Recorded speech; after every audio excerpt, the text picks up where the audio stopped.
ಶ್ರೀ ಲಕ್ಷ್ಮೀ ನರಸಿಂಹ ಕರಾವಲಂಬ ಸ್ತೋತ್ರವನ್ನು ಆದಿಶಂಕರಾಚಾರ್ಯರು ಬರೆದಿದ್ದಾರೆ. ಇದು 17 ಶ್ಲೋಕಗಳ ಸ್ತೋತ್ರವಾಗಿದ್ದು ಲಕ್ಷ್ಮೀ ನರಸಿಂಹನ ಮಹಿಮೆಯನ್ನು ಹಾಡುತ್ತಾ ಮತ್ತು ಅವನ ರಕ್ಷೆಯನ್ನು ಕೋರುತ್ತಾ ಬರೆದಿದ್ದಾರೆ. ಇದನ್ನು ನಾವು ಪ್ರತಿದಿನ ಪಠಿಸಿದ್ರೆ ಅಥವಾ ಕೇಳಿದ್ರೆ ಕೋಪ ಶಮನವಾಗಿ ಮನೆಯಲ್ಲಿ ಶಾಂತಿ ದೊರೆಯುತ್ತೆ ಅಂತ ಹೇಳ್ತಾರೆ. ಶ್ರೀ ಲಕ್ಷ್ಮೀ ನರಸಿಂಹ ಕರಾವಲಂಬ ಸ್ತೋತ್ರಂ. ಶ್ರೀಮತ್ಪಯೋನಿಧಿ ನಿಕೇತನ ಚಕ್ರಪಾಣಿ ಭೋಗೀಂದ್ರ ಭೋಗಮಣಿರಾಜಿತ ಪುಣ್ಯಮೂರ್ತೆ ಯೋಗೀಶ ಶಾಶ್ವತ ಶರಣ್ಯ ಭವಾಭಿಭೂತ ಲಕ್ಷ್ಮೀ ನೃಸಿಂಹ ಮಮ ದೇಹಿ ಕರಾವಲಂಬಂ.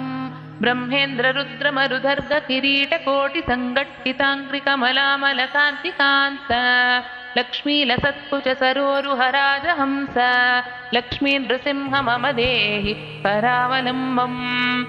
ಸಂಸಾರದಾವದಹನಾಕರ ಭೀಕರೋರು ಜ್ವಾಲಾವಳಿ ಬಿರತಿ ದಗ್ಧ ತನೋರು ಹಸ್ಯ ತ್ವತ್ಪಾದ ಪದ್ಮ ಸರಸೀ ಶರಣಾಗತಸ್ಯ ಲಕ್ಷ್ಮೀ ನೃಸಿಂಹ ಮಮ ದೇಹಿ ಕರಾವಲಂಬಂ.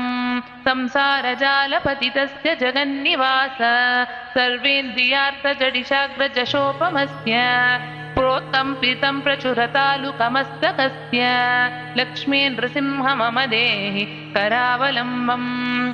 ಸಂಸಾರಕೂಪಮಧಿಘೋರ ಮಗಾಧ ಮೂಲಂ ಸಂಪ್ರಾಪ್ಯ ದುಃಖಶತ ಸರ್ಪ ಸಮಾಕುಲಸ್ಯ ದೀನಸ್ಯ ದೇವ ಕೃಪಯಾ ಪದಮಾಗತಸ್ಯ ಲಕ್ಷ್ಮೀ ನೃಸಿಂಹ ಮಮ ದೇಹಿ ಕರಾವಲಂಬಂ. ಸಂಸಾರ ಭೀಕರ ಕರೀಂದ್ರ ಕರಾಭಿಗಾಥ ನಿಷ್ಪೀಡ್ಯ ಮಾನವ ಪುಷ ಸಕಲಾತಿನಾಶ ಪ್ರಾಣ ಪ್ರಯಾಣ ಭವ ಭೀತಿ ಸಮಾಕುಲಸ್ಯ ಲಕ್ಷ್ಮೀ ನೃಸಿಂಹ ಮಮ ದೇಹಿ ಕರಾವಲಂಬಂ. ಸಂಸಾರ ಸರ್ಪ ವಿಷದಿಗ್ಧ ಮಹೋಗ್ರ ತೀವ್ರ ದಂಷ್ಟಾಗ್ರ ಕೋಟಿ ಪರಿದಷ್ಟ ವಿನಷ್ಟ ಮೂರ್ತೆ ನಾಗಾರಿವಾಹನ ಸುಧಾಬ್ಧಿ ನಿವಾಸ ಶೌರೇ ಲಕ್ಷ್ಮೀ ನೃಸಿಂಹ ಮಮ ದೇಹಿ ಕರಾವಲಂಬಂ. ಸಂಸಾರ ವೃಕ್ಷಮಗ ಬೀಜಮನಂತ ಕರ್ಮ ಶಾಖಾಯುತಂ ಕರ್ಣಪತ್ರಮನಂಗ ಪುಷ್ಪಂ ಆರುಹ್ಯ ದುಃಖ ಫಲಿತಂ ಪತತೋ ದಯಾಳೋ ಲಕ್ಷ್ಮೀ ನೃಸಿಂಹ ಮಮ ದೇಹಿ ಕರಾವಲಂಬಂ. ಸಂಸಾರ ಸಾಗರ ವಿಶಾಲ ಕರಾಳ ಕಾಳ ನಕ್ರಗ್ರಹ ಗ್ರಸಿತ ನಿಗ್ರಹ ವಿಗ್ರಹಸ್ಯ ವ್ಯಗ್ರಸ್ಯ ರಾಗ ನಿಚಯೋರ್ವಿಣಿ ಪೀಡಿತಸ್ಯ ಲಕ್ಷ್ಮೀ ನೃಸಿಂಹ ಮಮ ದೇಹಿ ಕರಾವಲಂಬಂ. ಸಂಸಾರ ಸಾಗರ ನಿಮಜ್ಜನ ಮುಹ್ಯಮಾನಂ ದೀನಂ ವಿಲೋಕಯ ವಿಭೋ ಕರುಣಾನಿಧೇ ಮಾಂ ಪ್ರಹ್ಲಾದ ಖೇದ ಪರಿಹಾರ ಕೃತಾವತಾರ ಲಕ್ಷ್ಮೀ ನೃಸಿಂಹ ಮಮ ದೇಹಿ ಕರಾವಲಂಬಂ. ಸಂಸಾರ ಘೋರ ಗಹನೆ ಚರತೋ ಮುರಾರೇ ಮಾರೋಗ್ರ ಭೀಕರ ಮೃಗ ಪ್ರಚುರಾದಿತಸ್ಯ ಆರ್ತಸ್ಯ ಮತ್ಸರ ನಿಧಾಗ ಸುದುಃಖಿತಸ್ಯ ಲಕ್ಷ್ಮೀ ನೃಸಿಂಹ ಮಮ ದೇಹಿ ಕರಾವಲಂಬಂ. ಮಧ್ವಾಗಲೇಯಮ ಭಟಾ ಬಹುತರ್ಜಯಂತಃ ಕರ್ಷಂತಿ ಯತ್ರ ಭವಪಾಶಶತೈರ್ಯುತಂ ಮಾಂ ಏಕಾನಿಕಂ ಪರವಶಂ ಚಕಿತಂ ದಯಾಳೋ ಲಕ್ಷ್ಮೀ ನೃಸಿಂಹ ಮಮ ದೇಹಿ ಕರಾವಲಂಬಂ.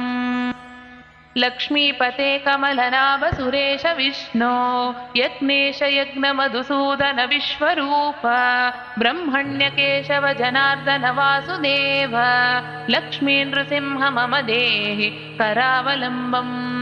ಏಕೇನ ಚಕ್ರಮ ಪರೇಣ ಕರೇಣ ಶಂಖಮನ್ಯೇನ ಸಿಂಧುತನಯಾಮವಲಂಬ್ಯ ತಿಷ್ಠನ್ ವಾಮೇತರೇಣ ವರದಾಭಯ ಪದ್ಮಚಿಹ್ನಂ ಲಕ್ಷ್ಮೀ ನೃಸಿಂಹ ಮಮ ದೇಹಿ ಕರಾವಲಂಬಂ.